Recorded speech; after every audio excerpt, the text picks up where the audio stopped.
بسم اللہ الرحمن الرحیم۔ اصلاح ٹی وی میں ناصر اقبال کا آپ کو سلام۔ سامعین محترم، ہمارا آج کا موضوع ہے سوچ۔ سامعین کرام، اچھے برے حالات کو قسمت کا کھیل سمجھا جاتا ہے۔ زیادہ تر ایسے نظریات حقیقت پر مبنی نہیں ہوتے، لہٰذا ان کو حتمی رائے نہیں کہا جا سکتا۔ دنیا میں امیر اور غریب ہونے پر بہت سی تحقیقات ہو چکی ہیں۔ اس موضوع پر تحقیق کرنے والوں کے مطابق امیر ہونے کے کچھ اصول و ضوابط ہیں۔ دنیا کے تمام امیر لوگ کسی حد تک شعوری یا لاشعوری طور پر ان اصولوں کی پیروی کرتے ہیں۔ دنیا میں 5% لوگ ایسے ہیں جن کے پاس دنیا کا 80% پیسہ محفوظ ہے، جبکہ دنیا کے 95% افراد بقیہ 20% پیسے پر گزر بسر کر رہے ہیں۔ 5% لوگ جن کے پاس دنیا کا 80% پیسہ ہے وہ انہی اصولوں کی پیروی کرتے ہیں جن سے کامیابی ممکن ہے۔ تحقیق کے مطابق امیر ہونے کا مکمل انحصار انسانی سوچ پر ہے۔ اگر سوچ مثبت اور آگے بڑھنے والی ہے تو وہ سوچ انسان کو کامیاب و خوشحال بنا دیتی ہے۔ دوسرے لفظوں میں یوں کہا جا سکتا ہے کہ سوچ ہی انسان کو امیر اور غریب بناتی ہے۔ اس دنیا میں ہر کام کی ابتدا سوچ اور خیال سے ہوتی ہے، پھر وہی سوچ اور خیال نتائج پر اثر انداز ہوتے ہیں۔ امیر ہونے کے لیے جب تک اس کے بارے میں سنجیدگی سے سوچا نہیں جائے گا تب تک رویہ نہیں بنے گا، اور جب تک رویہ نہیں بنے گا امیر ہونا ممکن نہیں۔ در حقیقت انسان کے باہر کی تبدیلی کی ابتدا اندرونی تبدیلی سے ہوتی ہے، اور اندر کی تبدیلی سوچ کی تبدیلی پر منحصر ہے۔ بحیثیت انسان ہم شعوری یا لاشعوری طور پر کچھ سوچیں اور انداز اپناتے ہیں جو ہمارے حالات کا پیش خیمہ ثابت ہو جاتے ہیں، اور اسی بنا پر خوشحالی و بدحالی انسان کا مقدر بن جاتی ہے۔ انسان کے خیالات کے بارے میں حضرت واصف علی واصف فرماتے ہیں، پریشانی حالات سے نہیں خیالات سے پیدا ہوتی ہے۔ اگر ہم اپنے خیالات پر گرفت حاصل کر لیں تو زندگی گزارنا آسان ہو جاتا ہے۔ سوچ کا فرق حالات کو بدلتا ہے۔ جب تک کسی کی سوچ نہیں بدلے گی اس کے حالات بھی تبدیلی ممکن نہیں۔ ہمارے معاشرے میں امیر ہونے کو مقدر کے ساتھ ملایا جاتا ہے، مقدر کو جامد سمجھا جاتا ہے، حالانکہ ایسا نہیں ہے۔ مقدر کے 2 حصے ہوتے ہیں، ایک حصہ جامد ہوتا ہے جس کو بدلا نہیں جا سکتا، جبکہ دوسرا حصہ وہ ہے جس کو بدلا جا سکتا ہے، اور بحیثیت انسان ہمیں اس حصے پر کام کرنے کی ضرورت ہوتی ہے۔ مقدر کو جامد سمجھنا ایک ناکام سوچ ہے جو ناکامی کی طرف لے جاتی ہے۔ اگر مقدر کی تعریف کو ٹھیک کر لیا جائے تو ہمارے معاشرے میں بہتری آ سکتی ہے۔ ہماری زندگی میں رونما ہونے والے واقعات پر ہمارا رد عمل ہی نتائج کا اصل پیش خیمہ ہے۔ در حقیقت خوشحالی، کامیابی اور امارت انسان کی سوچوں، ذات، صفات کا ہی نتیجہ ہے۔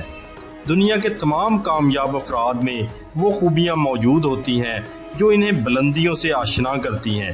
بعض لوگ اپنے اندر خوبیاں پیدا کر لیتے ہیں، جبکہ بہت سے لوگوں کو خود بھی اندازہ نہیں ہوتا کہ ان میں کون سی خوبیاں پائی جاتی ہیں۔ جب کسی انسان پر اللہ تعالیٰ کا فضل و کرم ہوتا ہے تو اس میں وہ خوبیاں پیدا ہو جاتی ہیں جو اس کی خوشحالی کا سبب بنتی ہیں۔ خوشحال لوگ بلند خیال اور اچھا گمان رکھتے ہیں۔ لوگوں کی بہت بڑی تعداد اچھا گمان نہیں رکھتی، اپنے اور دوسروں سے متعلق بہت منفی سوچ رکھتے ہیں۔ گمان سے متعلق قرآن پاک میں ارشاد ہے، اے ایمان والو زیادہ گمان کرنے سے بچو، کیونکہ بعض گمان گناہ تک لے جاتے ہیں۔ حدیث قدسی میں اللہ تعالیٰ فرماتا ہے، میں اپنے بندوں کے گمان میں رہتا ہوں، وہ مجھ جیسا گمان رکھتا ہے، میں وہ معاملہ کرتا ہوں۔ جب بندہ توقع کرتا ہے کہ میرے ساتھ برا ہوگا تو کائنات کے قانون کشش کے تحت اس کے ساتھ برا ہی ہوتا ہے۔ اس کا گمان منفی اور بری شعاؤں کو اپنی طرف متوجہ کرتا ہے۔ اس کے مقابلے میں امید بڑی طاقتور چیز ہے۔ اللہ تعالیٰ کے بڑے انعاموں میں سے ایک انعام یہ ہے کہ بندے کی امید سلامت رہے۔ امید کی سلامتی اتنی کمال کی سوچ ہے کہ بندے کا سلامت رہنے کو دل کرتا ہے، اور اگر امید چلی جائے تو زندگی بوجھ بن جاتی ہے۔ امید کا چراغ بجھنے سے زندگی ختم ہو جاتی ہے، جینے کا سبب ختم ہو جاتا ہے۔ کچھ اعلیٰ تعلیم یافتہ افراد بھی انتہا درجے کے منفی ہوتے ہیں۔ ہر وقت ان کا گمان منفی ہوتا ہے، اور منفی لوگوں کا خود پر اختیار نہیں ہوتا۔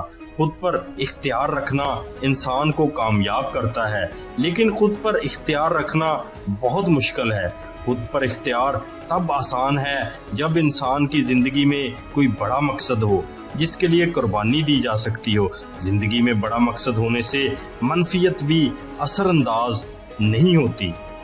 دنیا میں ہر انسان کی زندگی میں مسائل، مشکلات اور پریشانیاں آتی ہیں۔ کچھ ان مسائل اور مشکلات کو چیلنج کے طور پر لیتے ہیں اور بآسانی عبور کر کے ثابت کرتے ہیں کہ چیلنج بڑا نہیں تھا، ہماری ہمت بڑی تھی۔ لیکن کچھ لوگ مشکلات کے نیچے دب جاتے ہیں، چیلنج کی زد میں آ جانے والے ہی ہار جاتے ہیں۔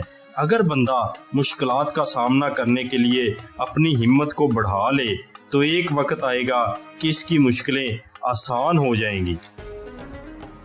مشکلات انسان کو سکھانے، مضبوط بنانے اور ہمت بڑھانے کے لیے آتی ہیں۔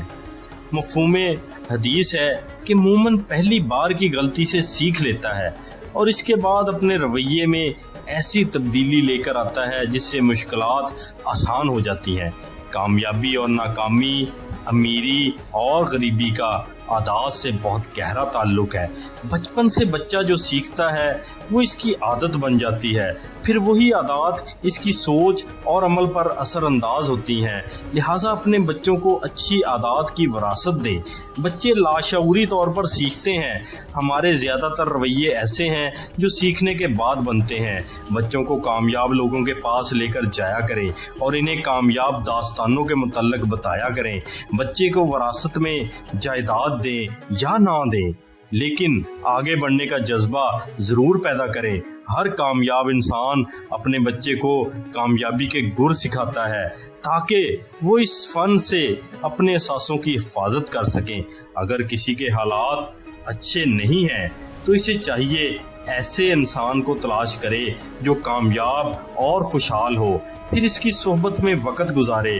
جب انسان کسی کی صحبت میں رہتا ہے تو وہ اس پر اثر انداز ہوتی ہے، اس کی بھی ہمت بڑھتی ہے، سوچنے اور دیکھنے کا انداز بدل جاتا ہے، مسئلے چھوٹے لگنا شروع ہو جاتے ہیں۔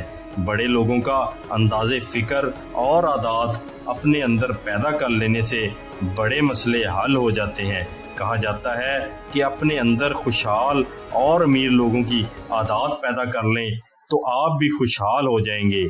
کامیابی کا سفر مقابلے کا سفر ہوتا ہے، اور سب سے بڑا مقابلہ انسان کا اپنی ذات سے ہوتا ہے۔ جب انسان اپنی فتح کے بارے میں سوچتا ہے تو پھر دنیا کی کوئی طاقت اسے کامیاب ہونے سے نہیں روک سکتی۔ اپنا اور اپنے آس پاس لوگوں کا بہت سا خیال رکھیے گا اس دعا کے ساتھ کہ اے اللہ ہمارے کام ہمارے لیے آسان فرما دیجئے، اور اے مالک کائنات مجھے اپنے بندوں کی بھلائی کے لیے منتخب فرما لیجئے۔